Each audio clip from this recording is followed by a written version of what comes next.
చెట్లను మనం కాపాడితే అవి మనల్ని కాపాడతాయని కోటి మొక్కలకు మీదనే నాటిన వనజీవి రామయ్య తాత ఇయ్యాల కాలం చేసిండుల్లా.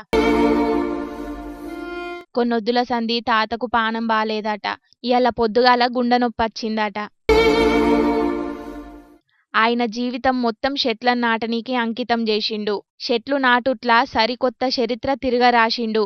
ప్రకృతి మీద ఆయనకున్న ప్రేమను, ప్రకృతికి ఆయన చేసిన సేవలను గుర్తించి సెంటర్ సర్కారోళ్ళు పద్మశ్రీ అవార్డు ఇచ్చిండ్రు తాతకు. సర్కార్ అవార్డులే కాదు, తాతకు ప్రైవేట్ అవార్డులు కూడా బగ్గనే వచ్చినాయి.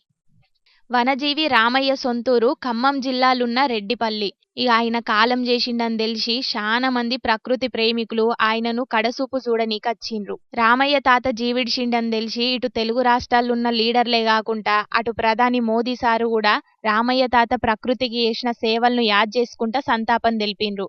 ప్రకృతి ప్రేమికులు, అటు లీడర్లు, కొందరు జనాలే కాదు, రామయ్య తాత జీవిడిచిండని తెలిసి ఆయన నాటిన చెట్లు కూడా కండ్ల నీళ్లు తీస్తుండొచ్చు ఇయ్యాల. రామయ్య తాత కాలం చేసిన ఆయన నాటిన చెట్లల్లా ఎప్పటికి తాత బతికే ఉంటాడని అంటున్నారు చాలా మంది. ప్రకృతి మీద ప్రేమతోని ఆయన జీవితాన్ని చెట్లకే అంకితం చేసిన రామయ్య తాతకు మన జోర్దార్ తరపున వేల వేల శనార్థులు.